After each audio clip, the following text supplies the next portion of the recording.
Now we're going to do our first live check of the week with our team at the World Economic Forum in Davos. Of course, political, humanitarian and business leaders mingling together in the snowy Swiss Alps, and amongst them, freezing. Hopefully she's managing to stay warm, is our business editor, Kate Moody. Kate. Very snowy indeed here this morning, Stuart. Record levels of snow, in fact, for some of the Davos veterans here. Now, this year's rather highbrow official theme is creating a shared future in a fractured world. And for many of those present here this week, Donald Trump is the real symbol of that fractured world.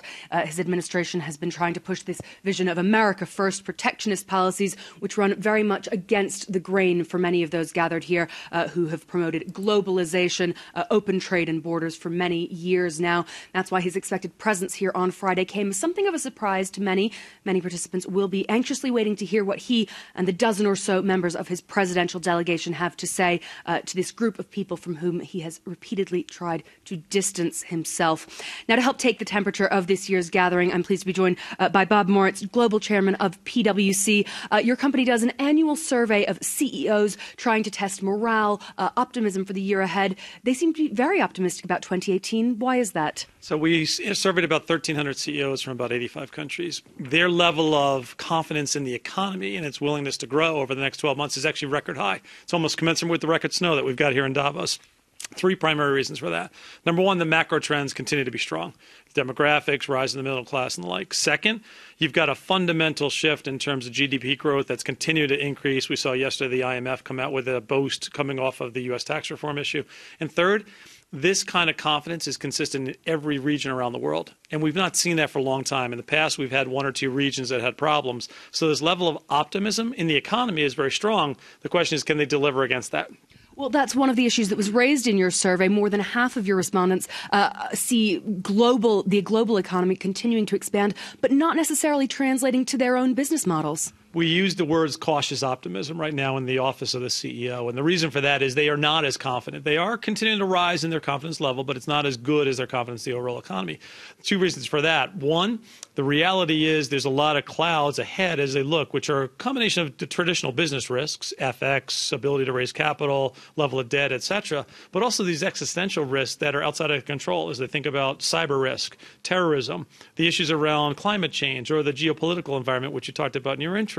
So all those kind of things really do put a damper or a muted effect on their ability to actually deliver. The second driver is the uncertainty in terms of how they manage technology. It's coming at them very fast. They're struggling with how do I keep up, which choices I want to make in terms of technologies to pick up, and how do I get a return on investment for that investment in that technology. And the question is, what does that mean for the bottom line? So those are the two factors that drive their muted confidence that's there today.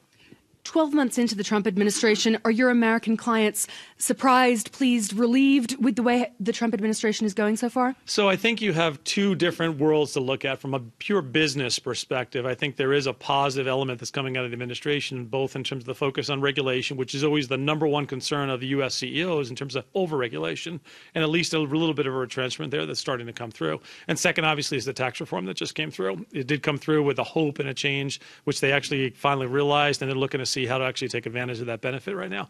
I think on the other side of the equation, in terms of the issues that are more social in nature around immigration, protecting the borders, trade rules, et cetera, there's a lot of uncertainty, a lot of confusion, a lot of concern that comes in the eyes of the CEOs, of which they're trying to figure out a way to navigate that uncertainty depending on what day it is, what tweet it is, and what's coming out of his administration as we sit here today.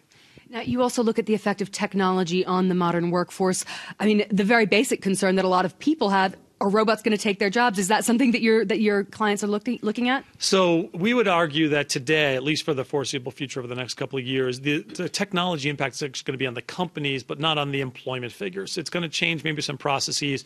But in fact, what we see is the confidence level of the CEOs is indicating that they're going to continue to increase headcount. In fact, we had another tick up in terms of increased headcount. Now, the question is going to be what type of skills do they want? And that's where they struggle a little bit in terms of finding digital skills. And in order to find them, they're doing M&A to pick up skill set, leadership skills, and intellectual property. They're doing joint ventures to figure out a way to get that virtually, or they're actually retraining their workforces. And that's actually useful as we think about some of the social divide in terms of people's concerns about employment and job security going forward. You're a Davos veteran. Are you feeling these levels of optimism that you've seen in your survey reflected at this year's gathering? I think we see the level of optimism in the hallway conversation and out in the streets and trying to navigate our way through the snow. But I do think there's a concern of, are we too optimistic? Is there something on the horizon that we can't foresee, or perhaps are we being a little too complacent? So that doubt is actually coming into the conversations late at night, which I think is a good thing as people think about the scenarios that could play out, and are they as prepared as they need to be for them? All right, Bob Moritz of PwC, thank you so much for joining us on France 24 here. We've just got time for a quick check on the markets. After another record-breaking session on Wall Street, Asian markets are following in that positive trend. The Nikkei in Japan closing at a 26-year high this Tuesday as the Bank of Japan kept its monetary policy on hold. I'll be back in the next hour with the opening bell for the European markets and all the latest from here in Davos. Thanks very much, Kate. Kate in Davos there. A lot more from Kate and from Stephen as well, who's there for us over the coming few days.